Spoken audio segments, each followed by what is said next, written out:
Müzəffər Ali Başkomandan möhtərəm cənab İlham Əliyev. Mən Cəfərov Oktay İsaoğlu, Qarabağ Əllərinə Qayğı İctimai Birliyinin Mingəçevir şəhər filialının sədri, 1-ci qrup Qarabağ müharibəsinin 50 kimi sizə müraciət edirəm. Müraciətimin səbəbi Mingəçevir şəhərində üzləşdiyim məmur özbaşınalığıdır. Konkret desəm, şəhər icra hakimiyyətinin başçısı İlham İsmailovun uzun müddətdir ki, mənə qarşı apardığı qərəzli kampaniyadır. Diqqətinizə çatdırım ki, bu şəxs heç vaxt bir çox Qarabağ müharibəsinin iştirakçıları, qaziləri, şəhid ailələrini sevməyib, onlara hörmətlə yanaşmayıb, sadəcə foto və video çəkilişlərlə görüntü yaradıb. Heç vaxt bizə qarşı səmimi olmayıb, sanki bu adamda müharibə iştirakçılarına qarşı natamamlıq kompleksi var. Yəqin ki, səbəbini yalnız özü bilir. Möhtərəm cənab prezident, keçmək istəyirəm müraciətimin əsas hissəsinə.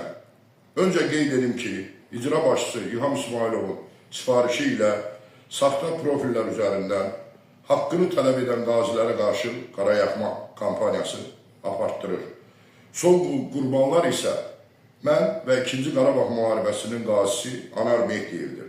Artıq bununla bağlı hüquq mühafizə orqanlarına rəsmi qaydada müraciət etmişik. İcra başçısı İlham İsmailov müharibə iştirakçılarının, qazilərinin, Əfqanistan veteranlarının kiçik sahibkarlıq fəaliyyəti ilə məşğul olmasına hər cəhətlə mane olur. Bələdiyyə sədrinə təzyiq göstərir ki, bizimlə hər hansı bir mövsumi icara müqaviləsi bağlamasın. Möhtərəm cənab prezident, tapşırığınız əsasında kiçik bir araşdırma aparılsa, məlum olacaq ki, ən çox polisə, prokurorluğa, məhkəməyə verilən kiçik sahibkarlar Mingəçevirdəndir. İlham İsmailov haqqını tələb edən insanları həbs etdirməklə təhdid edir. Sağ olsun şəhərimizin hüquq mühafizə orqanları ki, onun qanunsuz tələblərini icra etmirlər və hər şeyə ədalət qanun çərçivəsində yanaşırlar. Kiçik sahibkarlıq fəaliyyəti ilə məşğul olanlar və ya olmaq istəyənlər İlham İsmailovun təhdidləri ilə üzləşirlər. Bugün Mingəçevir məhkəməsinə verilən onlarla sahibkar var. Ancaq bu şəhərə külli miqdarda ziyan vuran, ekologiyanı göz görə-görə məhv edən, Qədiroğluna və Sədərək Yusifə göz üstə qaşın var deyən yoxdur. Əksinə icra başçısı hər addımda onları müdafiə edir, açıq şəkildə onların cinayət tərkibli əməllərinə göz yumur. Burada söhbət ağaçların kütləvi kəsilməsindən, Kür çayının ekoloji terrora məruz qalmasından və qanunsuz tikililərdən gedir.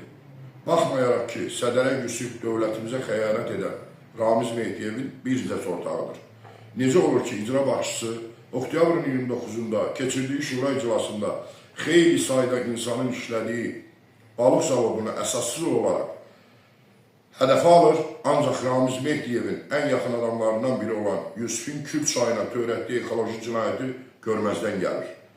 Məncə bu məsələnin ciddi şəkildə araşdırılmasına ehtiyac var. Möhtərəm cənab prezident, siz sonuncu dəfə icra başçıları qəbul edib onlara tapşırıq verdiniz ki, bölgələrdə sahibkarlıq fəaliyyətinə dəstək olun, iş yerlərinin açılmasını təmin edin. Bundan sonra güya icra başçısı İlham İsmailov sahibkarlara şərait yaradır adı altında yaşayış binalarının 1-ci mərtəbələrini ticarət məqsədi istifadə olunmasına kütləvi icazə verdi. Hansı ki, həmin binaların sakinlərinin həyatı təhlükəyə atılır. Məlumata görə ilkin mərhələdə həmin otaqların təyinatının dəyişdirilməsi üçün Fövqəladə Hallar Nazirliyinin rəyi icazəsi yoxdur.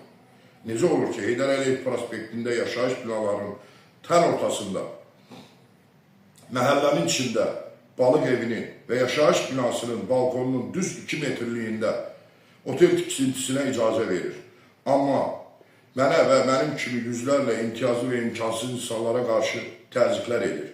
Yəqin ki, sizə etdiyim bu müraciətdən sonra da trolları və əlaltıları vasitəsilə mənə qarşı geniş miqyaslı hücumlara, təhdidləri başlayacaq. Möhtərəm cənab prezident, mən 2021-2023-cü illərdə dəfələrlə yuxarılara yazmışam ki, bu şəxs üzərinə düşən vəzifələri yerinə getirmir. Şəxsən mən Mingəçevir şəhər icra hakimiyyətinin başçısı İlham İsmailovun bu dövlətə, bu xalqa və Mingəçevir sakinlərinə ürəkdən xidmət etməsinə inanmıram. Çünki hər il istirahət üçün pullarını xərclədiyi rusları, ölkəmizdəki ruspərəstləri sevən adam heç vaxt sizi və bizi sevə bilməz. Heç vaxt şəffaf işləyə bilməz. Möhtərəm cənab prezident, çoxsaylı qazilər adından sizlərdən xahiş edirəm ki, Mingəçevir şəhər icra hakimiyyətinin başçısı İlham İsmailovun əslində kimlərə xidmət etdiyini müəyyən etmək, qanunsuz əməllərinə son vermək üçün onun fəaliyyətinin vicdanlı şəxslər tərəfindən araşdırılması məqsədi ilə göstəriş verəsiniz və bu şəxsin cəzalandırmasını təmin edəsiniz. Biz sizə hər zaman inanmışıq, güvənmişik və yanınızda olmuşuq. Diqqətinizə görə sizə minnətdarıq.